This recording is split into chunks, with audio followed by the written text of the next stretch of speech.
Students, आज हम पढ़ेंगे chemical reaction of nitrogen with hydrogen कि नाइट्रोजन जो है वो हाइड्रोजन के साथ जब रिएक्शन करता है, केमिकल रिएक्शन करता है तो क्या प्रोडक्ट आता है। तो मैं यहाँ पे रिएक्शन लिख लेता हूं कि नाइट्रोजन गैस यानी N2, इसको मैं N2 लिखूंगा और ये गैसियस स्टेट में है, और जब ये रिएक्ट करेगी नाइट्रोजन गैस हाइड्रोजन के साथ, हाइड्रोजन जो कि H2 की फॉर्म में H2, और ये रिवर्सिबल रिएक्शन होगा। रिवर्सिबल रिएक्शन को हम यहाँ इस तरह से लिखते हैं, एक एरो इस तरफ और हाफ एरो और एक एरो इस तरफ, और क्या प्रोडक्ट आ जाएगा, अमोनिया बन जाएगी, यानी NH3 अमोनिया। अच्छा, रिवर्सिबल रिएक्शन क्या होते हैं कि ऐसे रिएक्शन जिनमें रिएक्टेंट जो है वो रिएक्ट करके प्रोडक्ट बनाते हैं और कंप्लीट प्रोडक्ट नहीं बनते, बल्कि प्रोडक्ट दोबारा रिएक्ट करके रिएक्टेंट पे आ जाते हैं, यानी रिएक्टेंट बन जाते हैं, और रिएक्टेंट फिर रिएक्ट करके प्रोडक्ट बनाते हैं। तो इस तरह का एक रिएक्शन होता है जिसको हम कहते हैं रिवर्सिबल रिएक्शन, और एक डायनामिक इक्विलिब्रियम हो जाता है, यानी जितने रिएक्टेंट रिएक्ट करके प्रोडक्ट बना रहे होते हैं उतने ही प्रोडक्ट आपस में रिएक्ट करके दोबारा रिएक्टेंट बना रहे होते हैं। तो इस कंडीशन को हम डायनामिक इक्विलिब्रियम कहते हैं। तो ये जो रिएक्शन है नाइट्रोजन का हाइड्रोजन के साथ, ये इसकी कंडीशंस क्या हैं कि ये हाई टेम्परेचर में होता है, और 400 to 450 degree centigrade, 400 to 450 degree centigrade पे ये टेम्परेचर दे के हम इस रिएक्शन को प्रोसीड करते हैं। और इसी तरह हम इस पे जो प्रेशर है, एटमॉस्फेरिक प्रेशर, वो हम देते हैं जी 200 एटमॉस्फेयर। एटमॉस्फेयर जो है हम ATM से लिखते हैं, यानी एटमॉस्फेयर ये यूनिट है प्रेशर की, तो 200 एटमॉस्फेयर हम प्रेशर देते हैं, और 400 टू 450 डिग्री सेंटीग्रेड तक हम टेम्परेचर देते हैं। तो हमारे पास क्या आ जाता है जी, अमोनिया गैस प्रिपेयर हो जाती है। इसको मैं लिख लेता हूं गैस है, और यहाँ पे एक कैटलिस्ट यूज होता है जिसको हम कहते हैं जी iron as a catalyst use होता है। आयरन के लिए मैं यहाँ पे आयरन की सिंबल लिखूंगा Fe, ठीक है। तो ये मैंने यहाँ पे आयरन की सिंबल यहाँ पे लिख ली। यहाँ पे मुझे 3 लगाना होगा और यहाँ पे मुझे 2 लगाना होगा, तो अब इक्वेशन जो है वो बैलेंस हो गई है। तो ये रिएक्शन क्या कहलाता है, इस रिएक्शन को हम कहते हैं Haber process of ammonia synthesis. Haber process जो है, इस प्रोसेस के तहत हम जो है अमोनिया को प्रिपेयर करते हैं इंडस्ट्रीज में, हैबर प्रोसेस। तो इस रिएक्शन को हम ये जो रिएक्शन है इसको हम ये भी कहते हैं कि Haber process of ammonia synthesis, यानी हमने अमोनिया को जो है वो सिंथेसाइज किया किसके तहत, यानी हैबर प्रोसेस के तहत। इसको हम हैबर प्रोसेस भी कहते हैं।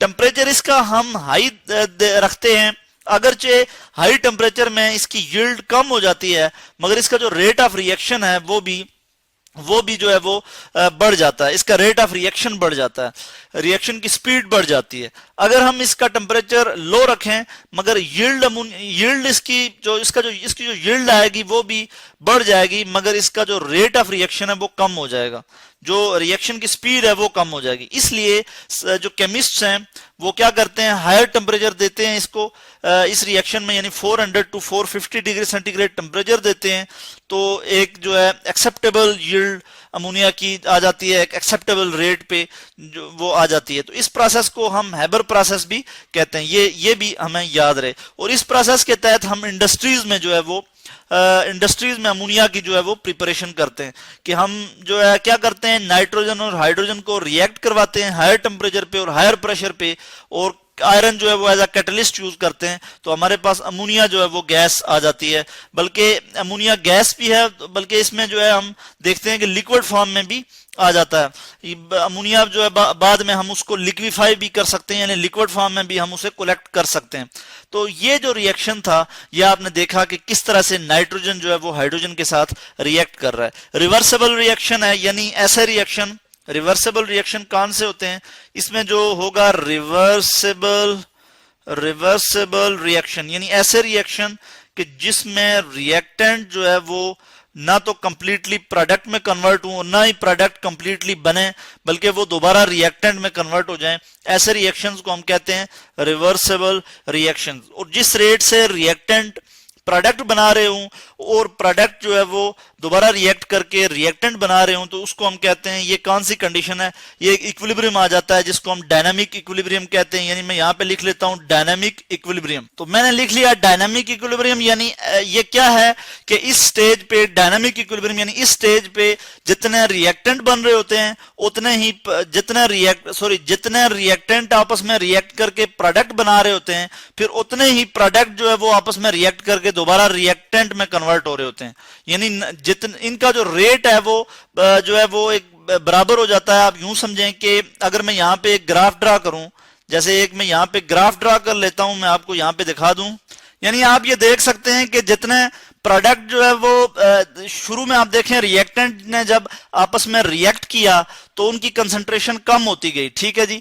उनकी अमाउंट जो है वो कम होते होते होते यहाँ पे आ गई और प्रोडक्ट बनना शुरू हो गए, और प्रोडक्ट जो है वो एक इस स्टेज पे आ गए कि उनकी यहां से कंसंट्रेशन अब चेंज नहीं हो रही है, ना उनकी अमाउंट जो है वो बढ़ रही है ना कम हो रही है। इधर भी रिएक्टेंट की ना अमाउंट बढ़ रही है ना कम हो रही है, बल्कि एक इक्विलिब्रियम आ गया है, equilibrium, no change in amount. यानी इस कंडीशन पे जो रिएक्टेंट की कंसंट्रेशन है या रिएक्टेंट की जो अमाउंट है ना वो बढ़ रही है ना कम हो रही है, और इसी तरह ना प्रोडक्ट की अमाउंट है वो बढ़ रही है ना कम हो रही है। तो इस कंडीशन को या इस तरह के जो रिएक्शन होते हैं उनको हम कहते हैं रिवर्सिबल रिएक्शन।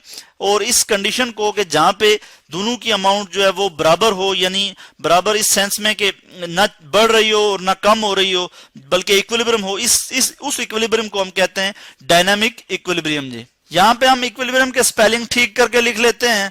यहाँ पे लिख लेते हैं आई आ जाएगा यहाँ पे तो इक्विलिब्रियम हो जाएगा, बल्कि मैं इसको मिटा के ठीक करके लिख लूं कि इक्विलिब्रियम के स्पेलिंग क्या होते हैं, इक्विलिब्रियम, इक्विलिब्रियम। तो ये हमने लिख लिया कि डायनामिक इक्विलिब्रियम जो है ये होता है। और ये होपफुली कि आपको इसकी समझ आई होगी कि नाइट्रोजन जब हाइड्रोजन के साथ रिएक्ट करता है तो अमोनिया गैस जो है हमें हासिल होती है, और इस प्रोसेस को हम कहते हैं Haber process of ammonia synthesis. और इसी प्रोसेस के तहत हम इंडस्ट्री में जो है वो अमोनिया प्रिपेयर करते हैं।